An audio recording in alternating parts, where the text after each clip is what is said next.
It will create a leak that will percolate for a while, but then it'll begin to grow and it'll exponentially grow, and then you'll have a catastrophic outflow. And there's Ben, speaking of catastrophes. Hello, Ben. You just passing through? Just looking for coffee. Looking for coffee. Oh, okay, yep. There's probably some back there. That's Ben, by the way. I've traveled with, when you travel with somebody, that's when you get to know them. I've done several trips with Ben now, and we have the best old time. Okay, so let's keep moving here. So here's another variation, and you can see Glacial Lake Missoula in Montana. You can see that the ice dam is in the panhandle of Idaho, and you can see that the light blue is everywhere that the channel Scablands floods, all the land that it covered. Now, in the current models, this doesn't make sense. Why? Because to have the full terrain of the Scablands submerged, like it's implying here with it being blue, the reservoir of Glacial Lake Missoula would be empty, right? Now, in my scenario, this would be more accurate because I'm maintaining that the reservoir of Lake Missoula was full at the same time the channel Scablands were completely submerged. So now, what I'm going to do here is we're going to see some photos from the ground and some from the air. And if we go right in this area, this basin right here, that's where the town of Missoula is. And right there along the outskirts of Missoula are two mountains, Mount Jumbo and Mount Sentinel. And on those mountains, you see this. You see the horizontal lines? They're called strand lines, but what they actually are is shorelines. And the top shoreline is nearly 1,000 feet above the basin floor. So we can then gauge from that how deep the water was here. Now, to the west, against the ice dam, I'm using the terminology from the conventional terminology, just because it's convenient, right? So at the ice dam position, the water was 2,000 feet deep. But of course, now you move to the west, to the east a few hundred miles, the gradient has gone up. Even though the water level has stayed level at 4,200 feet, gradient has gone up 1,000 feet, right? So here, high water mark still 4,200 feet above sea level, but the floor of the valley is about 3,200 feet, where the town of Missoula now is. This picture here was taken, this is an old black and white one where you can actually, with the snow melting on it, it really brings out where you can really see the horizontal strand lines. Now, I mentioned the idea of scale invariance a little earlier, and I took this picture. This was on it, like it says here, this is current ripple sand deposit on the floodplain of the South Fork Peachtree Creek after Hurricane Ivan flooding, which I believe was 2004. The floodplain is now occupied by Medlock Park, and it's always a good idea to not put, houses and stuff on floodplains because they do flood, right? It had been decades since any flood had overtopped the modern banks of the creek, which are actually in that foliage. If I went 20 feet into that foliage, I'd be dropping down about 15 feet into the modern stream channel. So what had happened is there was so much rainfall because Hurricane Ivan came up and sort of stalled over North Georgia for a while, and it completely filled the channel of Peachtree Creek, and it overtopped the modern floodplain. And I was able to gauge how deep because you could see there was actually the clearest evidence was there was buildings that were on the park, and you could see the high water line very clearly on the side of the buildings, and the water was 2 feet deep. And after the water drained away, it left these current ripples here, right? So here you see this is evidence that there was water flow. This water flow has not been overtopped since then, right? So these ripples are obviously long gone, but you can kind of see there, it shows the chord length and amplitude of the ripples. Chord length, if you look carefully, you'll see is between 2 and 3 inches. Amplitude is about 3/4 of an inch. So you can gauge there, think of the size, the amplitude of these ripples and the depth of the water. Now let's look at this. This is at Camas Prairie, in western Montana. And this is called West Bar in along the Columbia. Now in both cases here, you're looking at a series of, we're looking to the north, and we're looking at a gigantic ripple train. And these ripples are between 30 and 50 feet in height. That's the amplitude, with a chord length of between 200 and 300 feet. And then you can see there's actually a fan delta up here. I'm not going to explain every single terminology now, but this is a basin. It's about 5 miles wide. And you can see the shoreline, again, 4,200 feet above sea level. The water that came rushing through here from the north, right? And then there's actually a row of hills. You can't see it in this picture. In my more elaborate slideshow, I do have a lot more pictures, but I took this from the air. I'm probably, I don't know, about 1,000 feet up, I think, from the floor. So I'm not even actually in the airplane as high as the water was deep, because the water coming through here was 1,400 feet deep. So I want you to visualize in your mind, if you can, a river that's 5 miles wide, 1,400 feet deep. It's probably moving at 60 miles an hour, and it's choked with thousands of gigantic icebergs. That's what you would have seen here if you could have gone back in a time machine. You'd probably want to be in a UFO in high orbit looking at this, but that's what you would be witnessing here. So how do you explain all this? Well, and then this is West Bar. This is a 3 miles long, same scale of ripples. The water that came through here was about between 800 and 900 feet deep. This is on the Columbia River. This is one of our stops that we have a place we stop on the far side here where there's an overlook, where you really get a beautiful view of this gigantic gravel bar, boulder bar, which is about 300 feet thick. It's a fossil feature because the forces that created it were so beyond anything that has occurred since then that the feature that it built is still there 12, 13, 14, whatever, 14,000 years later. The same with this one. This is a gigantic ripple train, we call it, and nothing is really, there's been no force of nature since the creation of this ripple train that has been able to erase it or disturb it or destroy it. It's still there, because the forces subsequent to the creation of this have just been minuscule compared to the power of the force that created this ripple train, that created this one, and so on. And it says, note 3-story building for scale. Let's see if we can, the 3-story building is right there. There's a little white building there. Let's go to the next one. So this is from the overlook. And if you look very closely right here for scale, you'll see a little guy standing right there.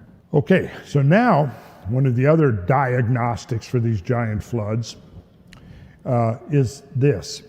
As I just said, there are thousands of icebergs being carried in this flood water. Many of these icebergs have rocks in them, boulders, and sometimes these boulders are really big, right? Now, if you look at this is along the Columbia. You can see there's a boulder here. You can see there's another one here. They're up here. You can see they're all the way up here to the top of the hills, almost 2,000 feet higher up, right? There they are, and you see this rock. Now, when I took this picture, a couple of buddies of mine were standing right in the front of here, and I just took them out just because I wanted you to take in the whole scene first. There's a couple of little midgets standing there in front of the rock that you can see, but I've got more. I think you'll get the idea. This is the scenario here, and this was, interestingly, this was what was his name? Rio. I forget the artist's name. He did the illustrations for this book, a geology book published in 1872 by Louis Figuier, and this was in a chapter called Deluge. And he was still a catastrophist geologist, and he was looking in Europe, and he saw similar evidence there, and this was the scenario showing huge flows of water, and in some of these, they're carrying icebergs. Some of these icebergs have huge boulders on them. Ah, here we go. Okay, we just got a little bit out of order. Okay, so here it says this giant deposited by melting iceberg that was stranded on the hillside is found near the mouth of McNeil Canyon along the Columbia River. Now let me put my buddies in there so you can really get a sense of the scale. So this rock was carried aboard an iceberg. The iceberg stranded on the hillside, and then probably over years it took for that iceberg to melt. And as it melted, essentially the final act of putting this rock in place was actually pretty gentle because it's sitting on an iceberg. The iceberg is melting, and then the rock sits down and then strands on the landscape on this ridge here, and nothing has moved it since. And there's like a 15,000 ton behemoth sitting 400 feet above the river. Again, same process. This is being carried. This is a gigantic basalt boulder ripped out of the walls of basalt north of here. When this water gushed out and hit the rim of the basalt plateau, whammo, it just is gouging up thousands of these huge boulders of rocks. Some of them end up on the icebergs that are being carried in that floodwater. When those icebergs are swept down, sometimes as the water levels begin to drop, the icebergs get stranded on the ridges, on the hilltops, and the ones that have the big boulders above on them, they will melt, and then there's the consequence. So try to imagine, you're looking at this boulder. The size of the iceberg that's carrying this boulder is probably like a tanker ship. Now, imagine the flow of water that's floating an iceberg of that size, and you start to get the impression.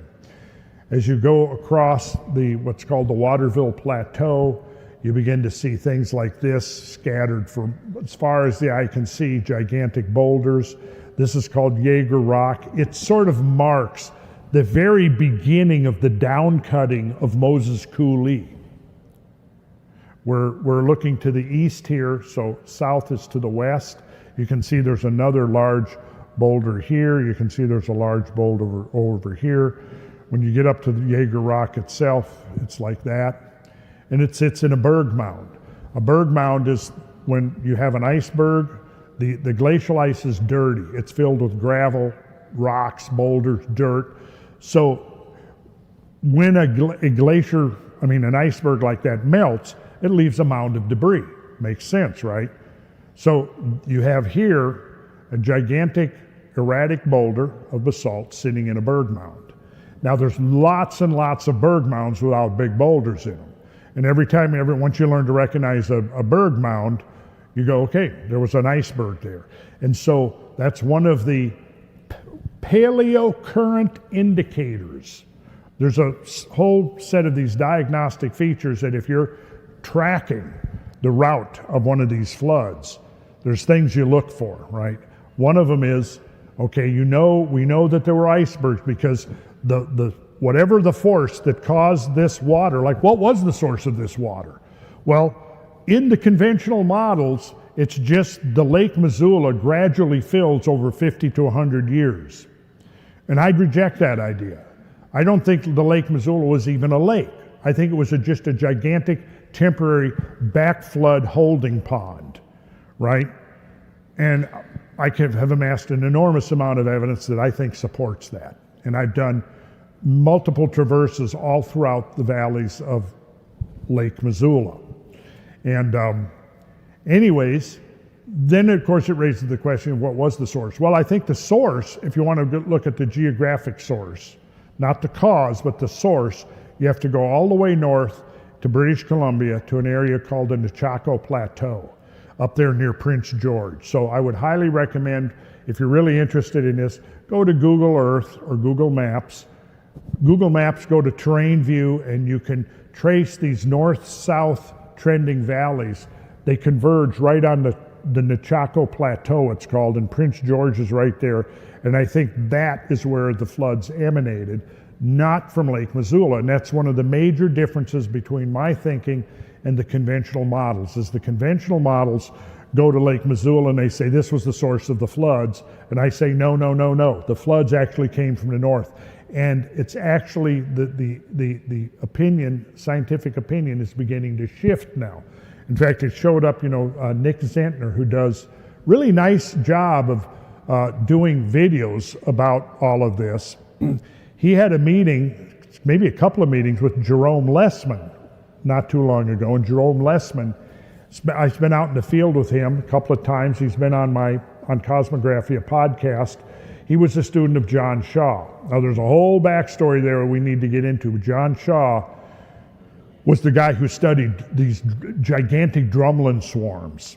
And I don't know if we're going to have time to get into what drumlins are today, but I'm going to be trying to put this out on my new podcast to try to break it down into digestible chunks. It maybe take me half a dozen or 10 episodes to cover all of this, but I would highly encourage you that when I start getting it out there to look at it and to learn about this, because I see that this phenomena goes way beyond what the conventional thinking permits. So we'll just look at some pictures. This is, as you travel over the terrain, this is my buddy Brad up here, just for scale. Nice color overview of upper and lower Grand Coulee, which is right here. Oftentimes when we do the Scablands, we've made good friends with the owners of the Soap Lake Resort, which is right down here. And they kind of roll out the red carpet for us, and we stay there and we use that as our base, and we go out for day trips. Pat Dahmer has been on a bunch of these trips with us. He's one of the stalwarts who's helping to make these trips possible by his contributions. And what is your impression of what you've seen so far, Pat? I think we're getting close to time to break for lunch, so I'll just show you a few quick little graphics here so you can see the relationship of the lobe itself and the moraine. And you can see the moraine is very distinct. Moraine is the feature, the material composing the feature is called till, T-I-L-L, or glacial till. And then you can see that Moses Coulee actually begins up under the ice sheet. Whoops. See that? Now, I read several times the Larry Hansen, who was a geologist who did his doctoral dissertation on Moses Coulee in 1970 it was published. And he said that he didn't think that Moses Coulee was coming from Lake Missoula. He thought it came from the north. But his opinion on that was, for the most part, completely ignored. But now his interpretation is being vindicated. This is just some of the erosional features. This is that dog leg. So Moses Coulee comes down here, it hits this anticlinal mountain ridge and gets diverted to the west, and then it dog legs down here. And you can see that when you look at this, you'll see that the Coulee just ignores the pre-existing drainage pattern. And you see this hummocky terrain in here. And here's where Moses Coulee meets the Columbia, and this was two gigantic flows that came together right here. And this point, think of it like it's the prow of a ship, okay? Let's see if I've got some aerials of this. Yeah, so imagine that we're in an airplane right down here, and we're looking up this way, and we're looking up this way. And that's what we're seeing here.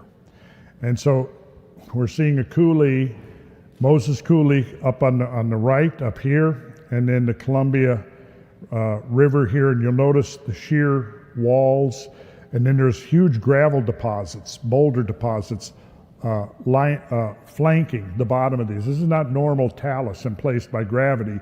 This is wash-up material that was being carried in the floods, and when the floodwaters subsided, they washed this stuff up against the cliff walls, okay? These walls are between 800 and 900 feet high. There's like 300 feet of sediment on the floor of Moses Coulee, and if we were to clean that out, the coulee would actually be closer to 1,200 feet deep. Here's another view of the same, and you can see here how thick this sediment layer is. It comes out of Moses Coulee and then it splays out across the Columbia Valley, and the modern Columbia River has incised a channel. And here you can see the truncated hills. And the waters of Moses Coulee completely ignored the pre-existing drainage. They just sliced right across it. And of course, what happens now is that during rainfalls, you have channels of water coming down these troughs and they form waterfalls. And we're just going to speed through a few things here. Yeah, here's Camas Prairie. So this is where I said visualize the river 5 miles wide and 1,400 feet deep. We're up at a level here. We're still not above the water level where we took this picture, but we're looking out across. We're looking to the west here, and that blue line represents 4,200 feet above sea level. And there you can see, you know, this is like thousands of people will drive down these roads. They will not notice, or if they do, they don't know what they're really looking at. But now you know, these are shorelines. These are fossil shorelines. And this is the Clark Fork River, and this is Lake Pend Oreille up here. And somewhere right in here is where the supposed ice dam was. Right now, I do believe that there was ice filling this valley here, but I don't think it formed a dam. I think it was basically just a temporary impediment to the flowing water, which quickly washed it away. And in here you can see, let's see if I got it, yeah. So as we travel through the Clark Fork River, we can see that high water line at 4,200 feet. You see the transition from basically bare rock to where it's still forested. That represents the high water mark. But to give you a little bit of perspective on this, let's see, like look at the little figure down here, and the water moved from right to left, and I want you to look at the texture of that rock, because these are the kinds of things you learn to look at. And that is rock that has been subjected to extreme shear pressures of flowing water, probably moving 50 miles plus per hour, literally scouring the surface of the rock. And so on this one, I don't know if you can see it very well, I've got two transects. Well, one of them is right here, where the valley, while the valley is still constricted, and then there's another one right here where it opens into the basin. So what I've done is I've taken that cross-section profile, like right here, and here's the water level at 4,200 feet. Here's the bottom of the valley floor. As it says here, a southwest to northeast transect through the basin of the Cabinet Gorge Reservoir, about 3 miles west of Cabinet Gorge, which is a place we usually stop at. There's a modern dam there overlooked. It's a great perspective. And now what I'm going to do is I think I've used the profile of the skyline of Atlanta that I put in there, but it could be the tallest building in Atlanta is about 1,150 feet tall. It's a Bank of America building, right? And I could put any city in there. I could put New York, I could put Detroit, I could put Chicago, I could put Washington. It doesn't matter. It's about the same. So there's the skyline of Atlanta.